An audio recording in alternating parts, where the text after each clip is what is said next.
Welcome to the deep dive. You know that feeling, right? Staring down the tax forms each year. Oh, yeah. That annual dance. Exactly. It can feel like this huge mountain of uh, paperwork.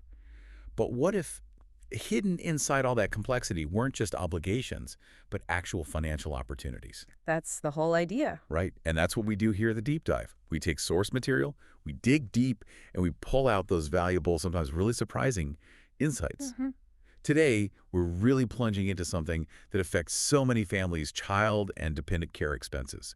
And importantly, how understanding them strategically can, actually lighten your tax load quite a bit. So our mission today, Mhm. it's really to demystify IRS Form 2441. Right, the child and dependent care expenses one. Exactly. We're going to, go through it line by line. We'll define the key terms. Get into the nitty-gritty. Yeah, and most importantly, uncover some practical, actionable strategies to maximize your tax savings. Whether that's through the credits or those exclusions we mentioned. Precisely. Whether it's credits or exclusions, the goal is to give you a really clear path to optimizing these benefits. And just to be super clear for everyone listening, we're not, pulling this from random websites or old advice. No, definitely not. Our whole deep dive today is sourced directly from the official 2024 Form 2441, the form itself, and its detailed official instructions. Straight from the horse's mouth, so to speak. Exactly. So what we're exploring is directly from the IRS, giving you the clearest, most accurate picture. Now, before we even dive into the details, a really big point. Okay. This one form, 2441, it actually holds the key to two distinct and pretty powerful tax benefits. That's right. Two separate mechanisms. The dependent care credit and the dependent care exclusion. That alone is often a huge aha moment for people, isn't it? It really is. People often think it's just one thing. Yeah. It's not just one small break. It's like a dual approach to cutting your tax bill related to those care costs. Mm-hmm. Understanding that difference right up front, that's a game changer for planning. Absolutely fundamental. Okay, so before we even start talking about, what expenses count or how much you can save, the very first step, the foundation really, is figuring out who you're paying for care for. Right. Who is this qualifying person? Exactly. Because if the person doesn't meet the IRS definition, then, well, none of the money you spent counts for these benefits. It's that basic. Makes sense. Start at the beginning. So the most common one, the one everyone thinks of, is usually a child under the age of 13. Okay. And crucially, it has to be a child you can claim as a dependent. Under 13, claimed as a dependent. Got it. Yeah, that's the big one. But it's a strict age cutoff, although there's a little nuance there people sometimes miss. Oh, what's that? Well, if a child turns 13 during the year, Right. say their birthday is in October, Uh-huh. they still count as a qualifying person for the part of the year they were under 13. Ah, okay. So you could claim expenses for them from January through September in that case. Precisely. But once October hits and they're 13, those later expenses don't qualify. So, yeah, keep track of those birthdays. That's a really practical tip. But, it often surprises people that this isn't just about little kids, right? The definition is actually broader. You're absolutely right. This is where the benefit really opens up. It's not just for toddlers or elementary school kids. So who else counts? Well, another category is your spouse. Your spouse. Okay. Yes, if they were physically or mentally unable to care for themselves, and they also had to live with you for more than half of the year. So this acknowledges situations where one spouse needs care due to, like, a disability or illness. Exactly. It recognizes that caregiving burden within a marriage. Okay. And it goes even further than that, doesn't it? It does. It also covers any other person you can claim as a dependent.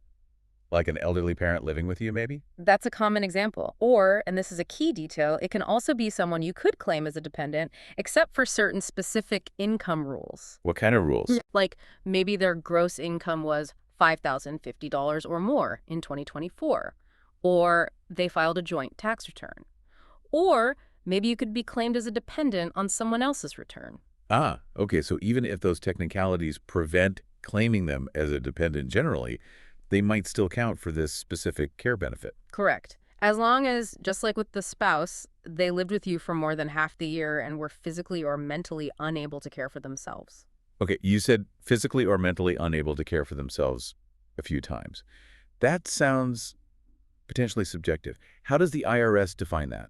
Good question, because it's actually quite specific. It's not just a vague feeling. The IRS says it means someone who, because of physical or mental issues, can't dress themselves, clean themselves, or feed themselves. Okay, basic daily living activities. Right. Or it also includes someone who needs constant attention to prevent them from injuring themselves or others. Think maybe someone with severe dementia or a significant cognitive impairment. Got it. So it's a pretty high bar, ensuring the care is genuinely necessary for well-being and safety. Exactly. It's not just for convenience. Okay, now, this next situation.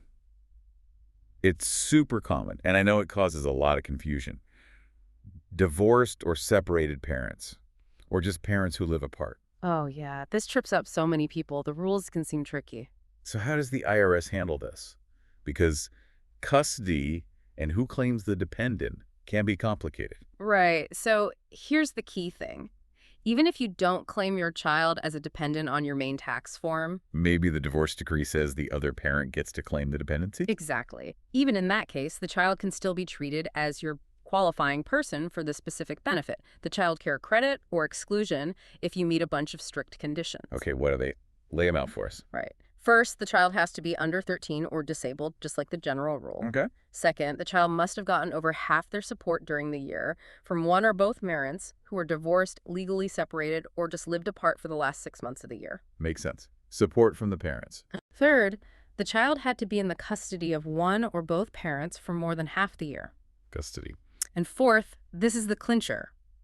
You must have been the custodial parent. Ah, the custodial parent. How is that defined? Is it just who the child lives with? Pretty much. Generally, the IRS says the custodial parent is the parent the child lived with for the greater number of nights in 2024. More nights equals custodial parent. Right. What if it's exactly equal, like 182.5 nights each? Yeah, rare, but it happens. In that case, the custodial parent is the one with the higher adjusted gross income, or AGI. Okay, so there's a tiebreaker rule. This is really important because it determines who gets the benefit, right? Yeah. Prevents both parents from claiming it. Absolutely. It prevents double dipping.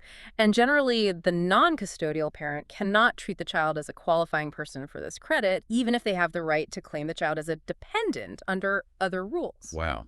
Okay, let me just recap that because it's huge. Yeah. Even if your ex gets to claim the kid on their 1040, if you had the child for more nights and you paid for the daycare or sitter so you could work, you might still be the one who gets to claim this credit or exclusion. That's exactly it. It's a really significant nuance. It focuses on who actually had the child most and incurred the care expense related to work. A lot of families could benefit from knowing that. Definitely. Okay, so now we know who qualifies.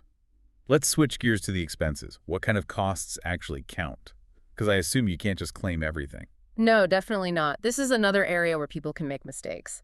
Qualified expenses, that's the official term, are amounts you paid for two things: household services and the direct care of the qualifying person. Household services and direct care. Right.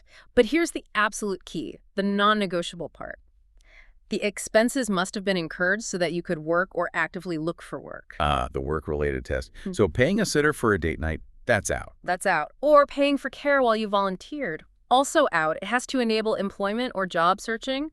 And things like child support payments. They don't count either. Right, not for this purpose. Yeah. Okay, tell me more about household services. What falls under that? These are services needed to, well, both care for the qualifying person and run your home while you're working or job hunting. Right. Think cooks, maids, babysitters, housekeepers, maybe a cleaning person.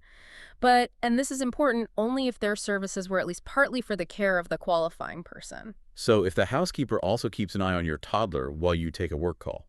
That could potentially count, yes, but the IRS is clear on what doesn't count here. Chauffeurs, bartenders, gardeners, those are specifically excluded. Okay. Interesting detail, though.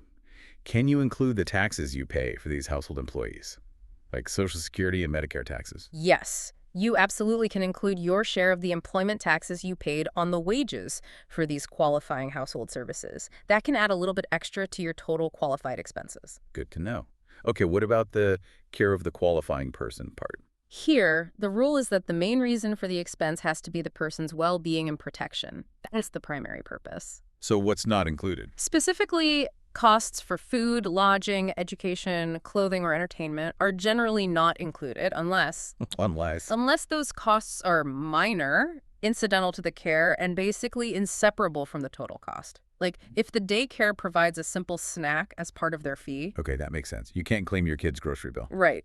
Or the cost of their new shoes. Now, the education part you mentioned, That trips people up, especially with younger kids, right? Like preschool versus kindergarten. Exactly. This is a big one. You cannot include the cost of schooling for a child in kindergarten or any higher grade. So my 4-year-old's pre-K program might count. It likely does if it's primarily care-focused and enables you to work. But the tuition for that same child once they hit kindergarten, that's generally out. Generally out, yes. However, and this is key, if that kindergartner goes to an after-school program or before-school care. The wraparound care. Right. The cost for that specific care would likely qualify because that is enabling you to work beyond school hours. Okay, that distinction is crucial.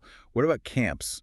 Summer camps, sports camps? Another very specific rule here, you can include the cost of day camp, even if it's a specialized one like a computer camp or a soccer day camp. Why day camp? Because the primary purpose is still seen as care and supervision while the parents are working during the day. Right. But Right. definitely not overnight camp. That's explicitly excluded. Same goes for summer school or tutoring programs. Those are seen as primarily educational, not care. Day camp, yes. Overnight camp, no. Got it. Right. That's a really specific rule to remember. It is. Helps avoid mistakes on the return. Can care provided outside the home qualify? Like daycare centers or a sitter's house? Yes, absolutely. Care outside the home can qualify, but there are conditions. Okay. For a child under 13, it's usually fine. Think traditional daycare centers, a sitter's home, even pre-K facilities. But what about for the other qualifying persons, like a disabled spouse or parent? For them, the rule is different. If the care is outside the home, that person must regularly spend at least 8 hours a day in your home. Oh, wow. So if my disabled parent lives with me but goes to an adult daycare center during the day, that could qualify. Yes, provided they meet that 8-hour at-home rule. Hmm. And if it's a dependent care center, basically a facility caring for more than 6 people for a fee, that center must meet all state and local regulations. Licensing and compliance are key. You'll want to make sure the center you use is properly registered. Okay. Now, here's something really interesting you mentioned in the outline. The overlap with medical expenses. Yes, this is fascinating and requires a strategic choice. Some expenses for caring for a disabled spouse or dependent could potentially qualify as medical expenses on Schedule A if you itemize. So the same expense might fit both definitions. It might. For example, wages paid to a nurse providing care could fall under both, but, and this is critical, you absolutely cannot double dip. Can't claim it twice. Nope. You can't claim the same dollar as both a dependent care expense and a medical expense. You have to choose. So how do you choose? Which benefit is better? It depends entirely on your specific tax situation. You generally want to calculate it both ways. If you already have high medical expenses exceeding the 7.5% AGI threshold for deductibility, adding these costs there might give you a bigger bang for your buck. Okay. But if you don't itemize or your medical expenses are low, then taking the dependent care credit or exclusion might be the only way or the better way to get a tax benefit for those costs. So run the numbers both ways if you have that choice. Always. See which one yields the greater tax savings for you. Okay, let's move on to another absolutely critical requirement. Yeah. The work or look for work rule. Yes, paramount. The care expenses only count if they enable you and your spouse if you're filing jointly to work or actively look for work. So if you paid for childcare while you were, say, on vacation. Doesn't count. Or if you spent the whole year looking for a job but never found one and had zero earned income. Uh-oh. Generally, you can't take the credit or exclusion in that case because the underlying purpose enabling work that produces income wasn't met. But hang on. You mentioned a lifeline earlier. A big exception to this earned income thing. I did, and it's a really important one, especially for certain families. Like students or someone dealing with a disability. Exactly. That leads us right into the student or disabled rule, which provides crucial flexibility here. We'll get into the details of that very soon because it's a significant tax saver. Okay, before we dive into that student rule, let's quickly cover filing status. Generally, to claim either the credit or the exclusion, your filing status needs to be single, head of household, qualifying surviving spouse, or married filing jointly. Those are the usual suspects for most credits. But what about married filing separately, MFS? That status usually locks you out of a lot of benefits. Usually, yes. MFS is often disadvantageous for credits. However, for this specific benefit, there's a really interesting, though quite narrow, exception. An exception for MFS, tell me more. That's rare. It is.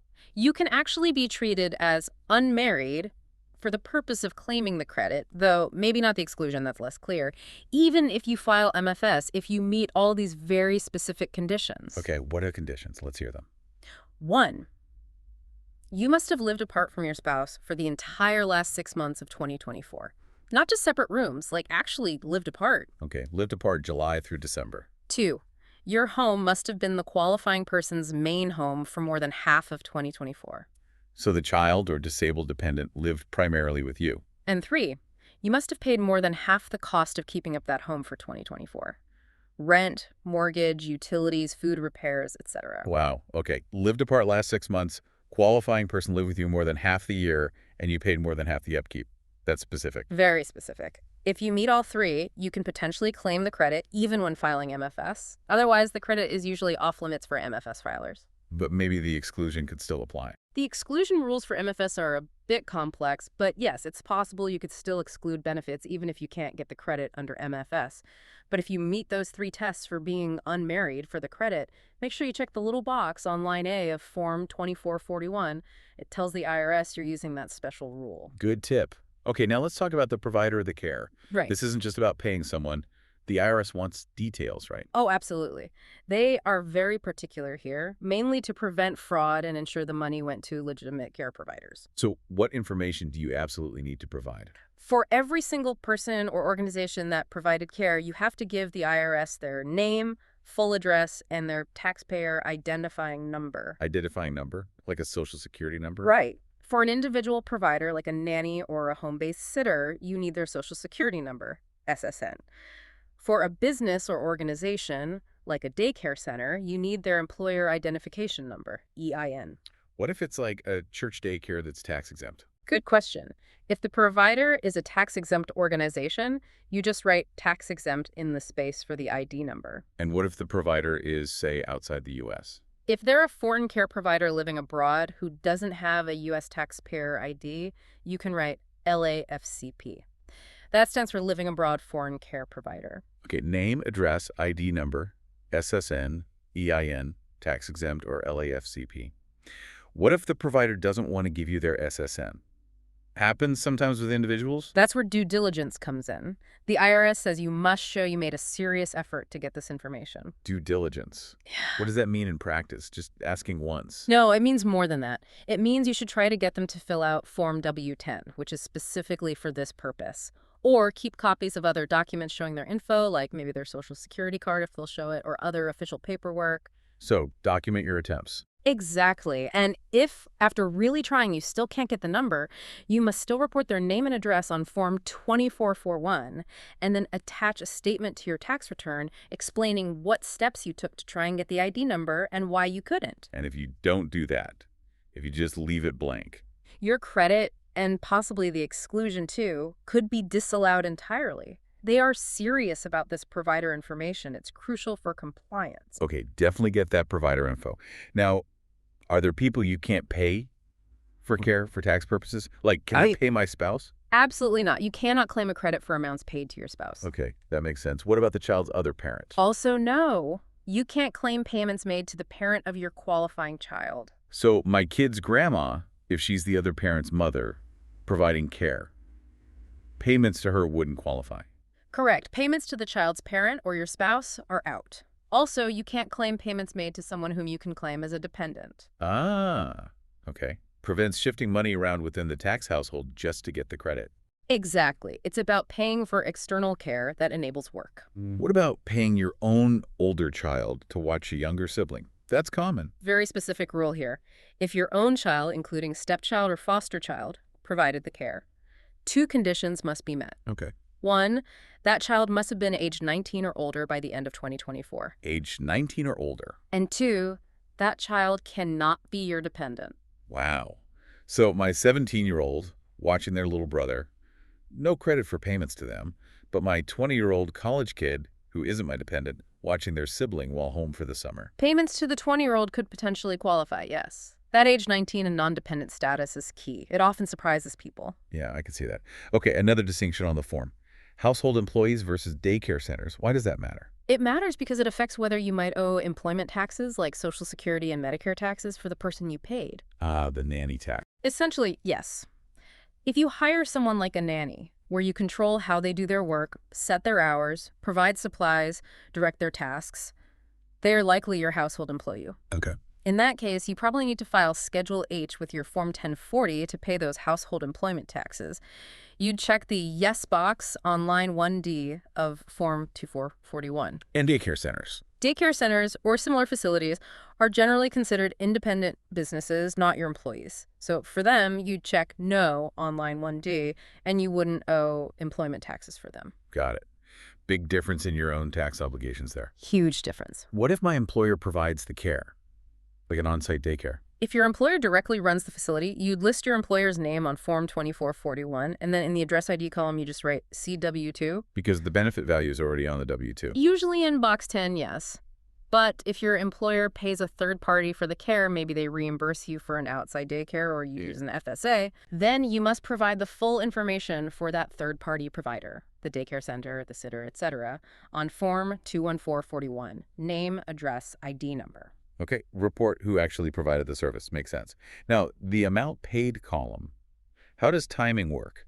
Is it when you incurred the expense or when you paid it? Great question. Timing is critical here. For column E, amount paid, you enter the total you actually paid in 2024. The payment date is what matters, not when the service was provided. So if I paid my December 2023 daycare bill in January 2024. That counts towards your 2024 calculation. Okay. And should I reduce this amount by any reimbursements I got, like from an FSA? No, don't reduce the amount paid here. You report the gross amount paid to the provider. The reimbursements and benefits are handled completely separately in Part 3 of the form. Got it. Keep those separate. And what about those 2023 expenses paid in 2024? You said they count for 2024, but do they go here? Good catch. No, those prior year expenses paid in the current year don't go on line 1. They have their own special spot later on line 9B, calculated using Worksheet A. Okay. Separate handling for prior year payments. What about prepayments? Paid in December 2024 for January 2025 care. Those prepayments cannot be used for your 2024 credit. They can only be used towards your 2025 credit calculation. You have to wait until the year the care is actually provided, even if you paid earlier. Wow, okay. Timing matters a lot. Pay attention to when you paid and when the care was for. Absolutely crucial for getting the calculation right. Okay, now let's circle back to that earned income requirement. You need it for the credit and exclusion, but you mentioned that lifeline, the student or disabled rule. Yes, the earned income requirement is fundamental. Generally, you need income from working. What counts as earned income? Wages. Perfect. Self-employment. Yes. Wages from Form 1040, line 1C. Net earnings from self-employment from Schedule SE, line 3, minus certain deductions. Statutory employee income from Schedule C, line 1. Those are the main ones. What about things like child support received? Does that count? No, child support you receive is explicitly not counted as earned income for this purpose. Okay. But there's a surprising thing that can count, right? Something about combat pay. Yes. This is a really interesting and potentially helpful detail. You can choose to include non-taxable combat pay in your earned income just for figuring this credit or exclusion. Even if you don't include it for other things, like the earned income credit. Exactly. It's a separate election just for Form 2441. If your regular earned income is low, adding that non-taxable combat pay, found in Box 12, Code Q of your W-2, could boost your income enough to qualify you for a larger dependent care benefit. That's a great strategic tip for military families. It really can be. And if both spouses have it, they can each decide separately whether to include it or not for this calculation. Okay, now for the big one. The deemed income rule for students or disabled individuals. The lifeline. Yes, this is such an important provision. If you or your spouse was either a full-time student or physically or mentally unable to care for themselves during 2024, then for each month, or even part of a month, that condition applied, that person is treated as if they earned income. They are deemed to have earned income. Even if they actually earned $0 that month. Even if they earn zero, the deemed amount is $250 per month if you had one qualifying person needing care during the year, or $500 per month if you had two or more qualifying persons. Wow. So let's say one spouse is in med school full-time, not working. They still get treated as earning $250 or $500 a month for the earned income limit. Exactly. You use the higher of their actual earned income for that month, or this deemed amount, $250, $500. So it provides a floor, ensuring their student status doesn't prevent the family from getting the credit. That is a huge benefit. How is full-time student defined here? Does online school count? Good question. Full-time student means enrolled at a school for at least some part of each of 5 calendar months during the year. The months don't have to be consecutive. Okay, 5 calendar months. But it specifically does not include on-the-job training, correspondence schools, or schools offering courses only online. There usually needs to be some sort of physical or regularly scheduled component. Got it. And disabled means the same definition as before, unable to care for oneself. Correct. Same definition. And one final quirk.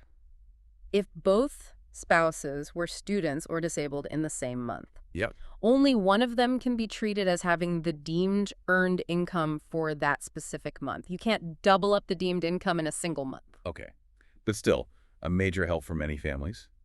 And you need to check a box on the form if you use this rule. Yes, make sure you check the box on line B of Form 2441. It signals to the IRS that you're applying this special deemed income provision. It's absolutely key to unlocking the benefit in those situations. Okay, so we've established who qualifies, what expenses count, and the income rules.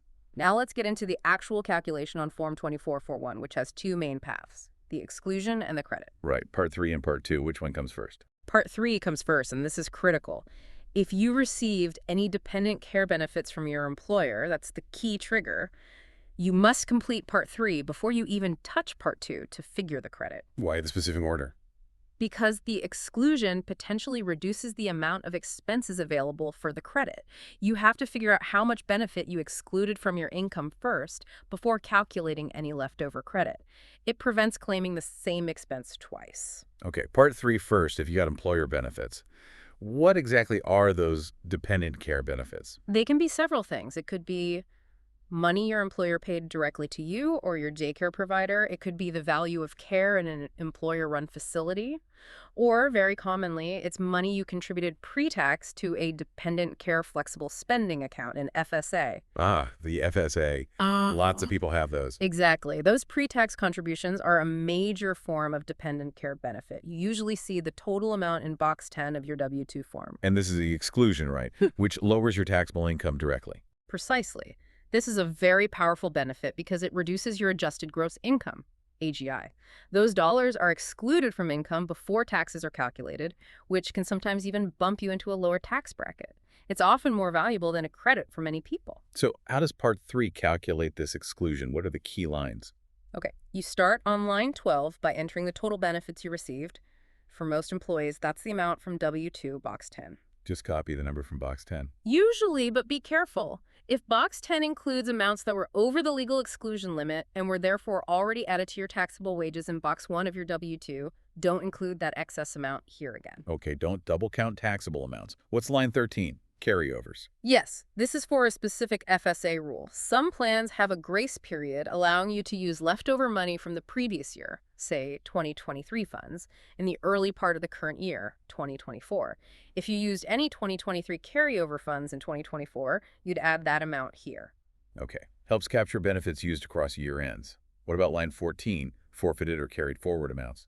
This line reduces your total benefits for the calculation. It's for money you contributed to your FSA but didn't actually use. The use it or lose it rule.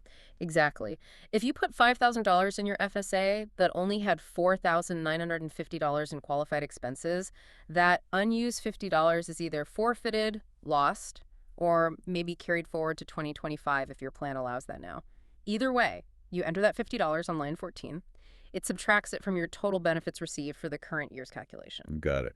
Reduces the amount you're potentially excluding or being taxed on. What's the maximum you can exclude? Line 21. Right. For 2024, the maximum exclusion limit set by the IRS is generally $5,000 per household. $5,000. Is it always $5,000? Not always. If you're married filing separately, the limit is cut in half to $2,500. And importantly, your exclusion also can't be more than the maximum allowed by your specific employer plan if that happens to be lower than the IRS limit. Okay, $5,000 is the general max, $2,500 MFS, but check your plan too. Correct. Then the form walks you through comparing your benefits, your qualified expenses, and your earned income and your spouse's. Why compare all those? Because your exclusion is limited by the smallest of those three things. The benefits received, adjusted, the qualified expenses you actually incurred, or the earned income of the lower earning spouse, remembering the student disabled rule. Oh, okay. You can't exclude more benefit than you had expenses for or more than you or your spouse earned. Exactly. The calculation ultimately lands you on line 24, which is the amount of benefits you can actually deduct or exclude from your income. And line 26. taxable benefits? Is that where the bad news happens? It can be. If the benefits you received, line 15, are more than the amount you can actually exclude, line 24, the difference ends up on line 26 as taxable dependent care benefits. Ouch. So if I put $5,000 in my FSA, but only had $4,000 in qualified expenses. That extra $1,000 could potentially become taxable income reported on Form 1040, line 1 in. This is why planning your FSA contribution carefully to match your expected expenses is so important. You don't want non-qualified benefits turning taxable. Definitely not. Okay, so that's part 3, the exclusion. Powerful, but requires careful calculation if you got employer benefits. And what about part 2? The credit. Right. Once you finish part 3, if applicable, then you move to part 2 to calculate the credit. Remember, the credit is a direct dollar-for-dollar reduction in your tax liability. Often very valuable. How does part 2 start? It starts on line 2, where you list the details for each qualifying person, again, name, SSN, super critical, and the qualified expenses you incurred and paid in 2024 specifically for them. So list each child or dependent and the amount spent on their care. Yes. But here's that crucial link back to Part 3. If you excluded benefits in Part 3, the amount shown on line 28 of Part 3, which represents the expenses effectively covered by the exclusion, cannot be included again here in Part 2. Right, preventing the double dip. The form subtracts the excluded expenses first. Exactly. You're only calculating the credit on the remaining qualified expenses that weren't covered by the exclusion. Is there a limit on the expenses you can use for the credit, similar to the exclusion limit? Yes, there is. The maximum amount of qualified expenses you can use to figure the credit is $3,000 if you had only one qualifying person. $3,000 for one. Or $6,000 if you had 2 or more qualifying persons. $6,000 for 2 or more? Does it matter how much you spent on each child if you have 2? Like if I spent $5,000 on one and $1,000 on the other? Nope. As long as you have 2 or more qualifying persons, you use the $6,000 limit for your total expenses. Even if, say, you spend all $6,000 on just one of your 2 kids, you still get to use the $6,000 limit in the calculation. That's good flexibility. What about those expenses paid in different years, like the 2023 bill paid in 2024? Right. We mentioned those don't go on line 1 or line 2. They come into play later on line 9B using Worksheet A. You calculate a potential additional credit amount based on those prior year expenses paid now. Okay, Worksheet A for prior year expenses and prepayments for 2025. Still only count in 2025. Still only count for the 2025 credit. Can't use them for 2024. Got it. Lines 4 and 5 revisit earned income. Yes. Line 4 is your earned income. Line 5 is your spouse's earned income if filing jointly. And remember, the student-disabled deemed income rule applies here, too. Why is earned income checked again here? Because the total amount of expenses you can use for the credit, line 6, is limited to the smaller of your actual qualified expenses, up to the $3,000, $6,000 cap, your earned income, or your spouse's earned income.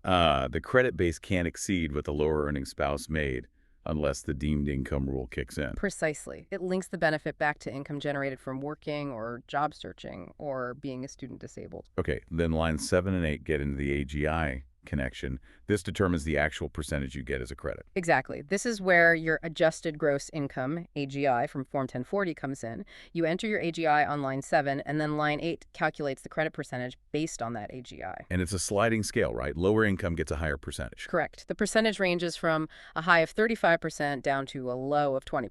35% down to 20%. How does the scale work? If your AGI is $15,000 or less, you get the maximum 35%. Then, for every $2,000, or part of $2,000, your AGI goes over $15,000, the percentage drops by 1 point. Okay, gradually decreasing. Until your AGI hits $43,000. Once your AGI is $43,000 or more, the percentage stays flat at the minimum level of 20%. So higher earners still get a credit, just at a lower rate, 20% of their eligible expenses. Exactly. It's designed to give a bigger boost, percentage-wise, to lower and middle-income families. Makes sense. Now, line 9B, you mentioned this is where those prior year expenses come in. Yes, if you completed Worksheet A because you had 2023 expenses that you paid in 2024, and you didn't hit your maximum credit limit back in 2023, this line allows you to potentially add to your 2024 credit. So it's a way to capture leftover credit potential from the previous year based on payments made this year. Precisely. It's a valuable little boost that ensures you don't lose out due to timing differences in payments. Don't overlook Worksheet A if that situation applies. Good advice. Then line 10 mentions the tax liability limit. What's that about? This is crucial. The Child and Dependent Care Credit is non-refundable, Non-refundable, meaning? meaning it can reduce the tax you owe all the way down to zero, but it can't give you money back as a refund if you don't owe any tax to begin with, or if the credit is larger than the tax you owe. Ah, okay. It offsets tax liability, but doesn't create a refund itself. Right. You have to figure out your tax liability limit, usually using a worksheet in the Form 1040 instructions that considers other non-refundable credits too. The dependent care credit can't exceed that limit. Got it. So the final credit on line 11. Line 11 is the final answer. It's the smaller of your calculated credit from line 9C or that tax liability limit from line 10. And that final number goes on to the main tax return. Yes, it flows directly to Schedule 3, Form 1040, line 2, where it directly reduces your total tax. A very nice outcome. Okay, wow. We've gone through the exclusion in Part 3 and the credit in Part 2. They both save you money, but differently. So for our listener trying to strategize, which one is generally better, or how should they think about them together? That's the million-dollar question, isn't it? Or maybe the $5,000 question, given the exclusion limit. If you have access to an employer-sponsored dependent care benefit plan, like an FSA, Uh-huh. using that for the exclusion in Part 3 is almost always the first and best move, Why is the exclusion usually better first? because it reduces your taxable income right off the top. Those dollars are subtracted before your tax rate is even applied.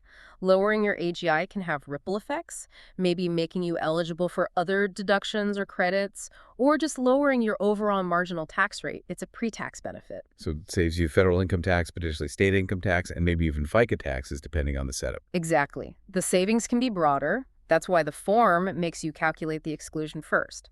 The credit, calculated in Part 2, then applies only to any remaining qualified expenses that weren't covered by the exclusion, up to those $3,000, $6,000 limits. So they work together, but the exclusion gets first dibs on the expenses. That's a great way to put it. Think of it as one pool of eligible expenses, $3,000 for one kid, $6,000 for two or more. The exclusion uses up some of that part first. Then the credit can be calculated on whatever is left in the pool. Can you give a quick example? Say two kids, $7,000 in expenses, and a $5,000 FSA contribution. Okay. Two kids means a $6,000 expense limit applies overall. You contributed $5,000 to your FSA.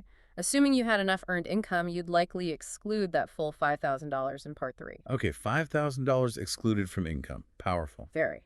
Now, how much of that $6,000 expense pool is left for the credit? $6,000 total limit minus the $5,000 already used by the exclusion leaves $1,000.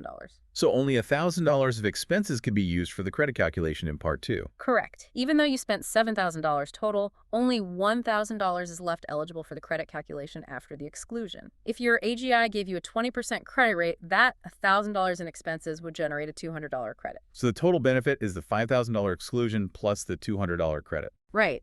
If you hadn't used the FSA, you would have used the full $6,000 expense limit for the credit, which at 20% would be a $1,200 credit. But for most people, especially those in higher tax brackets, the upfront tax savings from excluding $5,000 from income is worth more than the difference in the credit amount. That makes sense. Max out the exclusion first, then take the credit on the remainder. Generally, the best strategy if you have access to employer benefits. Okay. Now, throughout this, you've stressed getting provider info. It sounds like meticulous records are absolutely non-negotiable. Absolutely. Paramount. The IRS instructions explicitly state your credit or exclusion may be disallowed if you don't provide correct or complete information for your care provider name, address, and especially that SSN or EIN. So forgetting to get the daycare's EIN could actually cost you the entire benefit. It absolutely could, or at least cause major delays and headaches while they ask for it. Having that Form W-10 filled out by your provider or proof you tried really hard to get the info is your best defense. Same goes for having the correct SSNs for your qualifying persons. Errors here are red flags. Don't wing it on the paperwork. Got it. Don't wing it. Due diligence is key. We've covered a ton of ground, lots of details. What are some of the things people most often miss? Where do they leave money on the table?